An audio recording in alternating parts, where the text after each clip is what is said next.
Hi there. My name's Lauren McCarthy, and I am here to tell you about the eye, which is the key to everyone's vision. So, to begin with, I'm going to go over the different parts of the eye, and I have made a beautiful diagram that took me a very long time because I like to make things a little more difficult than it should be.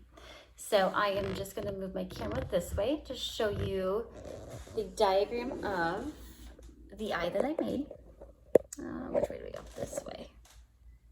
Okay, so just to kind of go briefly over what we have here.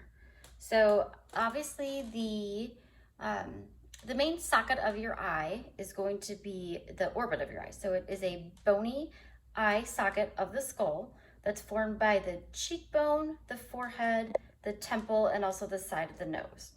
It is cushioned. The eye is cushioned within the orbit of the pads of the fat, which contain the eyeball itself and also the muscles that move the eye. And then it also includes the blood vessels and nerves, the lacrimal gland, which is a gland that produces tears and helps lubricate and moisten the eye, and also flush foreign matters out that enter the eye. So that's going to be more, if this is the face, this is going to be more around this area. Sorry, I keep moving the camera. So obviously, as we all know, that we do have all have eyelids, we have eyelashes. Those both do the same function as a protective barrier. So they serve to protect the eye from foreign matter, such as dust or dirt, and other debris. And it also helps the eye, if you get in bright light or dark light, how to function and kind of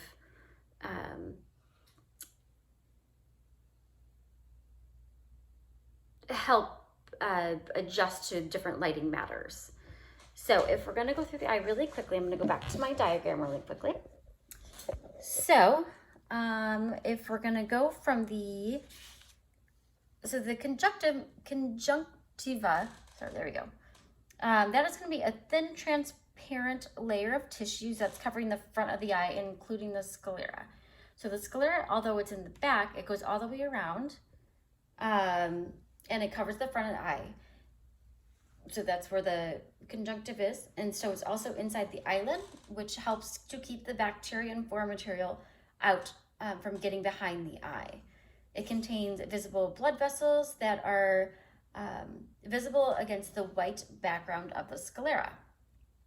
So the sclera, I know it's not white, but I used very fancy paper that looks like notebook paper, but it's not notebook paper. So the sclera is going to be the back part of this eye right here. And that is what the white part of, when someone looks at you, that's the white part that they are seeing. And when you look at yourself in the mirror. So it is a tough leather-like tissue that extends around the eye. It surrounds the eye, and it also gives the eye its shape. It does have the extraocular muscles attached, which the muscles help to pull the sclera to look to, the left, the right, up, down, diagonally, whatever it is. And then moving on, we have the cornea, which is actually going to be on the other side of the eye, so it's the front part of the eye. Again, it's transparent. It's a clear layer that's in the front of the eye. It's located in front of the iris, which you can't really see here, but it's this very, very small line. And that is actually the colored part of the eye. So for me, I have blue eyes. Some people have brown eyes. That is going to be the colored part of the eye. The cornea helps to focus the light as it enters the eye. So like I just said, the iris, again right here, is the colored part of the eye, and that controls the amount of light that's let in. It's ring-shaped tissue with a central opening.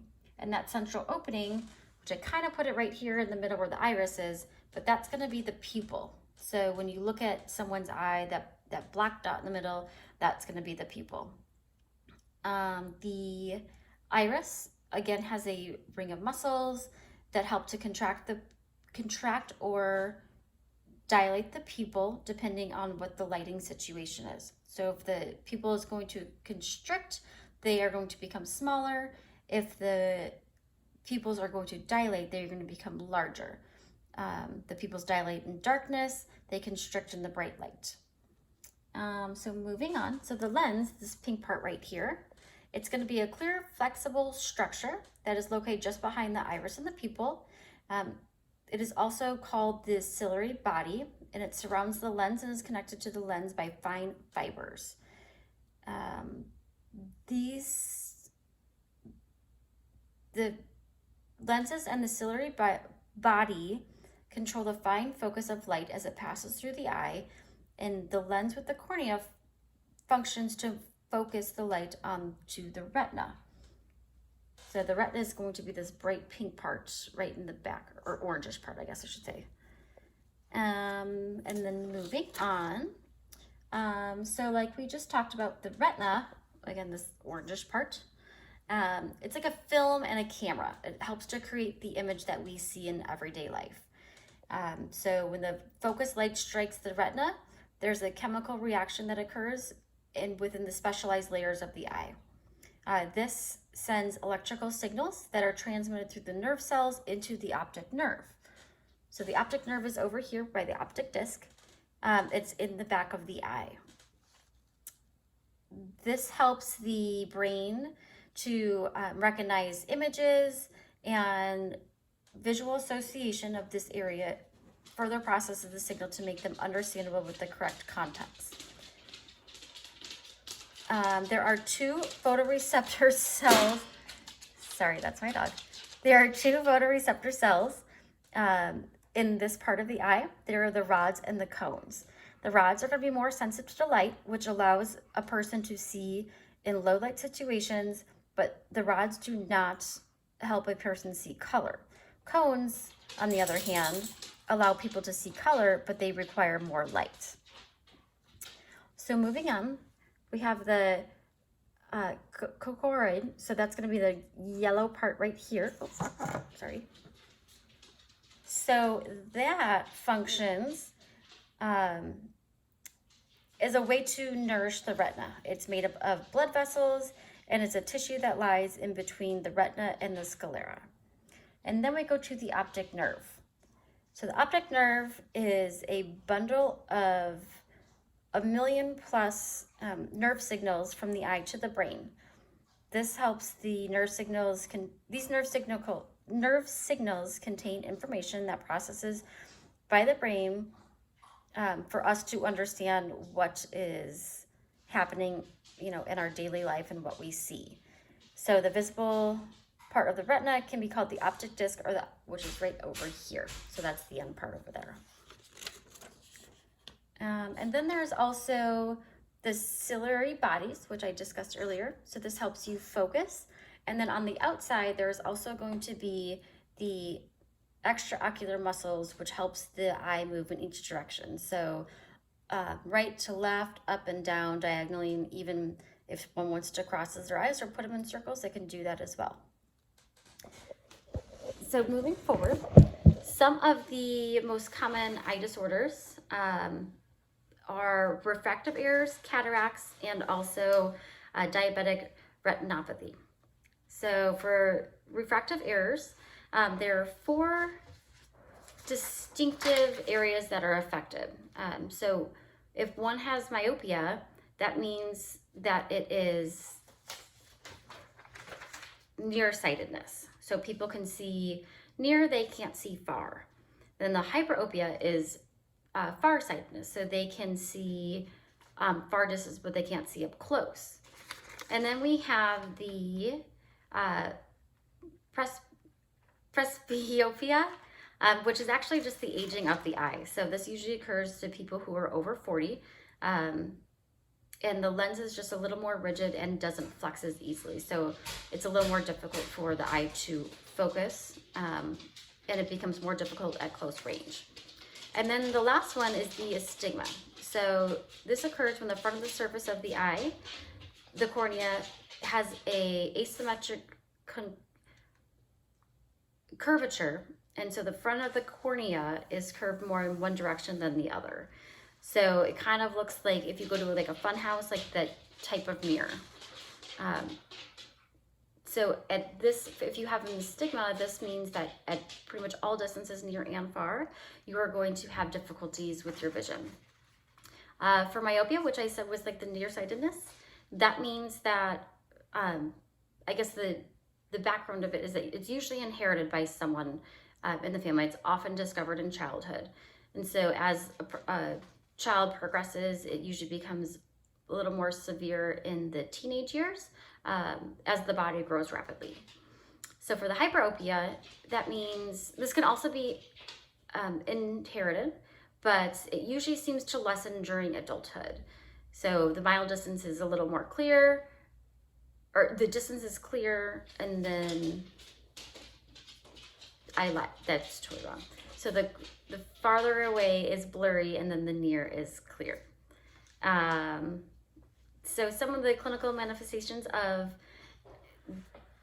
refractive errors could be double vision, hazy vision, seeing a glare or halo of bright lights, and also, if you need to, like, if you get headaches or if you find yourself squinting to look kind of far distances. Many of the diagnosis for this happens through seeing an ophthalmologist. So they'll do different tests to evaluate to see what is going on with your eyes, if it's a refractive error or if it's something else. Moving on to the second one. So cataracts. So cataracts are pretty much the clouding of the eye lens. It's the leading cause of blindness worldwide, and it can occur at any age because there are many causes of it. It can be present at birth. It can come later in life. The dog you hear walking around in the background, she's got cataracts, so she often walks into walls. She's great. So obviously the area affected is going to be vision, just because the lens of the eye just gets cloudy over time. And sometimes the patients don't even know that they are experiencing it, just because it's a gradual thing. There are things that can be done, such as surgeries, cataract surgery, which we all have heard of. And again, some of the manifestations are clouded or blurry vision, difficulty with vision at night, sensitivity to light, always seeing a glare, difficulty reading. So again, with the diagnostics for this, one would have to go to a doctor to have their medical history and their eyes assessed, evaluated, and reviewed. And then they would do like a visual acuity test, the slit lamp examination, and also a retinal exam. And lastly, we have for the management education. So if a patient doesn't choose to have anything done about cataracts, then in all honesty, like that's their choice. So it's not necessary. It will cause eventual blindness. And with, the refractive errors, you can get, there's glasses going to be the safest option for treatment. People can wear contact lenses, and then also they could have what we know as today of like LASIK surgery, which could help fix the refractive error in their eye. So the last and final disorder of the eye would be the diabetic retinopathy. So this is a very common complication of diabetes. It's a leading cause of blindness in the United States, and it's definitely increased because of the amount of diabetes patients that we see these days, whether it's children and then just not managing or taking care of what their body needs at the time. So the areas affected are going to be characterized by a progressive damage of the blood vessels of the retina, light sensitivity in the background, and it goes through 4 stages. So mild to moderate to severe, and then it's the proliferative, which essentially is blindness. And this is an unfortunate condition. My stepfather had this, and so the treatment he got for it was to have the shots in his eye. It didn't really help very much, but it helped in the beginning. Just after a while, just kind of didn't do much. So some of the clinical manifestations of diabetic retinopathy are spots or dark floating strings in the vision, blurred vision, fluctuating vision, impaired color vision, darker empty areas in the vision, and then in the end, essentially it's vision loss. So the best way to diagnosis is with a comprehensive eye exam with an ophthalmologist. During the exam, they will look for abnormal blood vessels, swelling, fatty deposits in the retina, growth of new blood vessels were not supposed to be, scar tissue, bleeding in the vitreous area, retinal detachment, abnormalities in the optic nerve, eye pressures for the glaucoma. So there's a lot of things that they can look for in this. Treatment depends on, again, how severe it is. In the mild to moderate levels, there's not treatment that needs right away, but it just will need to be monitored. Obviously, as a person's diabetes advances, there's most likely going to be vision changes. So it is just important to get regular eye exams, do physical checkups, monitor blood sugars and cholesterol, blood pressure, all those things to make sure that the person is healthy. And also just be mindful of vision changes. You know, we see things every day and don't really realize that things are changing a little bit, which, you know, like how you're supposed to remember what happened 10 years ago till today. So just kind of always being mindful of like what you're not noticing or what you are noticing, or, you know, you start to notice changes, maybe keeping a journal and reporting all of that back to your doctor and your ophthalmologist. So, I mean, at the end of the day, vision is such an important part of our life, and you know, it's how we navigate everything. So if you can do whatever you can to save your vision, I highly suggest it. But yeah, other than that, I hope you have a good day. Thank you.